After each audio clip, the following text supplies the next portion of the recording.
বৰ্তমান মই উপস্থিত আছোঁ আমচুই পাহাৰত। আপোনালোকে ইয়াত যি দেখিছে সেয়া হয়তো ভাবিব পাৰে আপোনালোকে ইয়াত কোনোবা প্ৰীতিভোজ নতুবা বনভোজ খাইছে বুলি, কিন্তু এয়া প্ৰীতিভোজ আৰু বনভোজ নহয়। এয়া হ'ল আমাৰ যিবিলাক জনগোষ্ঠীয় ট্ৰাইবেল মানুহ, লালুং সম্প্ৰদায়ৰ লোক, তেখেতলোকৰ হ'ল ইয়াৰ ডাঙৰীয়া পূজা। যিহেতু এইবিলাক পূজা পাতল আমাৰ নৱপ্ৰজন্মই দেখাই নাপায়, কালক্ৰমত হেৰাই যাবলৈ আৰম্ভ কৰিছে। গতিকে তাৰেই কিছুমান দৃশ্যাংশ দেখুৱাম বুলি আপোনালোকক ভাবিলোঁ।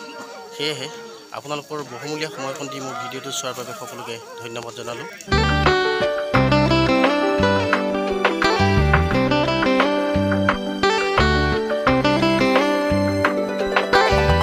মই যদি নীল আকাশত তৰা হৈ জ্বলি তুমি জানিবা প্ৰতি সন্ধিয়া তোমাৰ কথাকে কওঁ।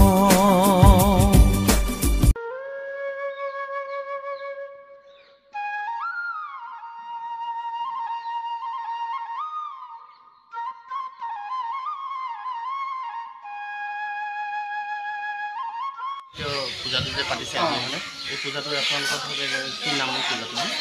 এই পূজাটোৰ নাম হৈছে আমাৰ যিটো মাজুং গাঁৱৰ ৰাইজে, হয়, আমাৰ ৰাইজে মিলি পেলাই মানে বছৰেকীয়া ডাঙৰীয়া বুলি কয় যে, হয় হয় হয়, ডাঙৰীয়া। সেই বুঢ়া ডাঙৰীয়াক মানে আমি পূজোঁ ইয়াত। ইয়াতে আমাৰ মানে যিকোনো যিমানখিনি এতিয়া এই পাহাৰ ভৈয়ামকেইটা দেখি পাই আছে, হয়, সেইখিনি যিখিনি মানে থান খুৰীৰ নাম লৈ পেলাই আজি এই বলি বিধানটো গ্ৰহণ কৰা হয়।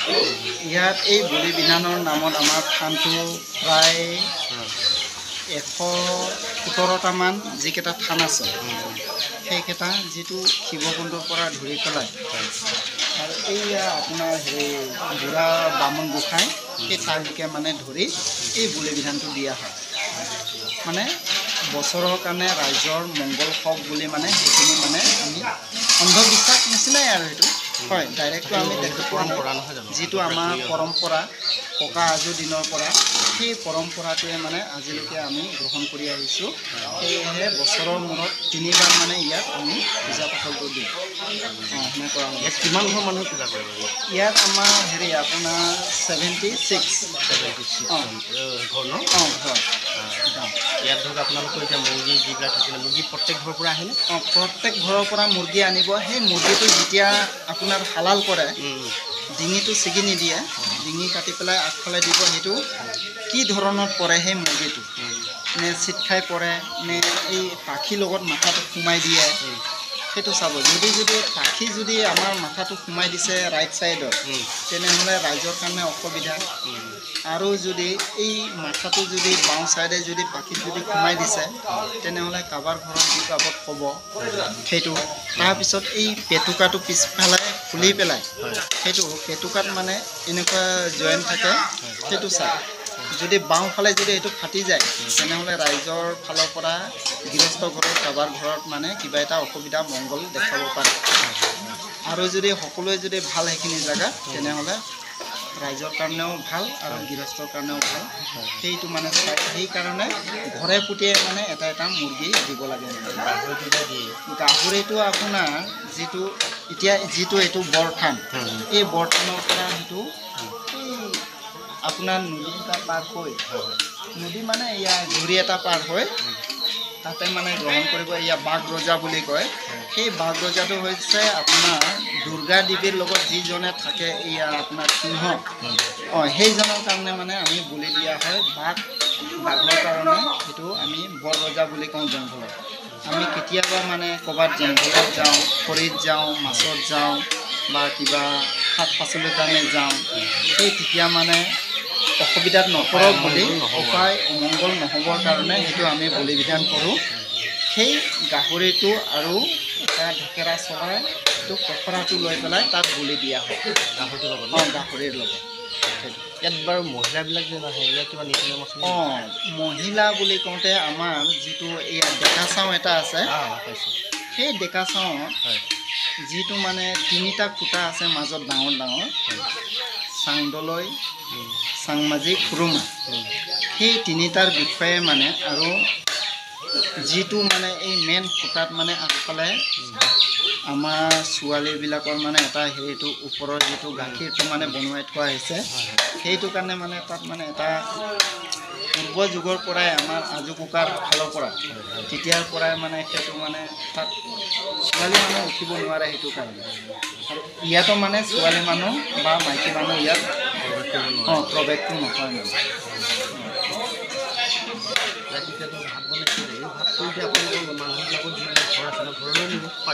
এই ভাতটো আপোনাৰ যিটো এতিয়া বনাই আছে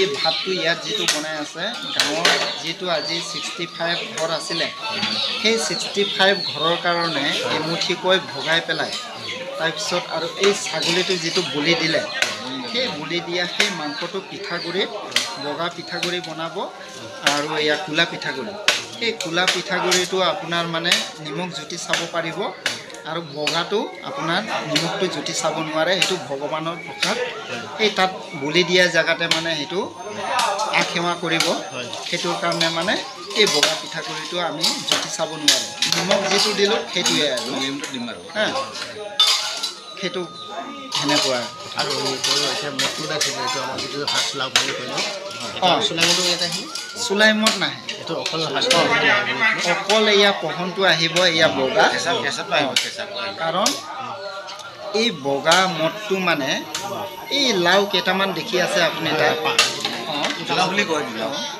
সেই লাওত মানে আপোনাৰ ভগৱানৰ কাৰণে তাতে মানে লাওত দিয়ে সেইটো ভগৱানে সেই বগা বস্তুটোহে গ্ৰহণ কৰে সেইটো কাৰণে ৰাইজেও ইয়াত মানে এই ফুটিকাটো নাআনে সেই বগা লাওৰ যিটো মানে তাত দিছে ভগৱানৰ কাৰণে সেইটোৱে মানে প্ৰসাদ বুলি ইয়াত গ্ৰহণ কৰে যেনেকৈ কোচ কলিতা সেইবিলাকৰ গাখীৰ দৈ চলে আমাৰ এয়া ST বিলাকৰ তিৱাবিলাকৰ হৈছে এইটোৱে গাখীৰ দৈ মানে আমাৰ ইয়াত যে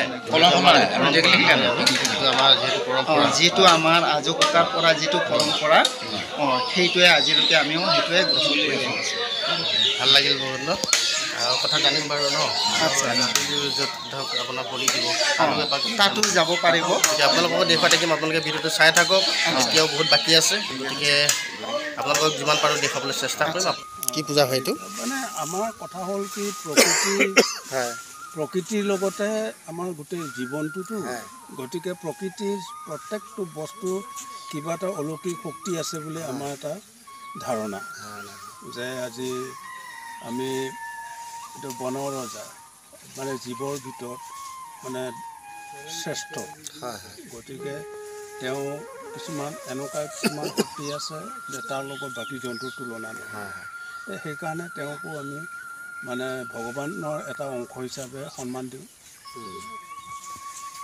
সেইকাৰণে তাৰ নামত এতিয়া এইটো মানে এটা পখৰা মুৰ্গী এটা তাৰ নামত উৎসৰ্গ কৰা হৈছে সেইটো হৈছে 7 দুৱাৰী বুলি কয় মানে 7টা দুৱাৰ সেই 7টা দুৱাৰেদি তাৰমানে ভালো আহে বেয়াও আহে কোনোবাই কিবা এটা অমংগল কৰিবৰ কাৰণে আহে কোনোবাই কিবা এটা হেৰি কাৰণে আহে মাৰি মৰক ইত্যাদি বহুখিনি কথা আৰু যাতে সেই দুৱাৰবিলাকত আহি পেলাই যাতে আমাৰ যিটো এটা সমাজখন আছে গাঁওখন বহি আছোঁ যাতে তেওঁলোকে আহি পেলাই কোনো ধৰণৰ মানে অপায় অমংগলৰ সৃষ্টি নকৰে আৰু গাঁওখনৰ কিবা এটা মানে হেৰিবিলাক ধৰক মানে অপায় অমংগলবিলাকৰ পৰা পৰিত্ৰাণ যাতে মানে তাৰ পৰা পোৱা যায়গৈ তেনেকুৱা ধৰণৰ এটা হেৰি কৰি পেলাই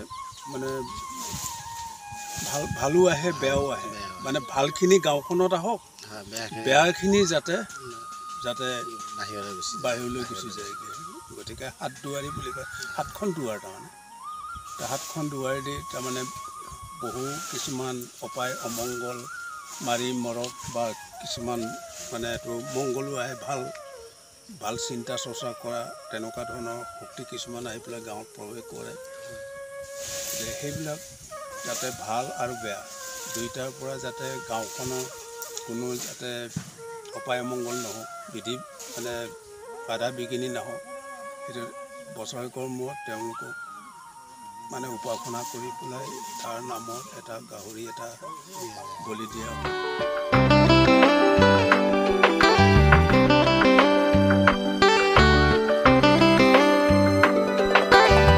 মই যদি নীল আকাশত তৰা হৈ জ্বলি ৰওঁ, তুমি জানিবা প্ৰতি সন্ধিয়া তোমাৰ কথাকে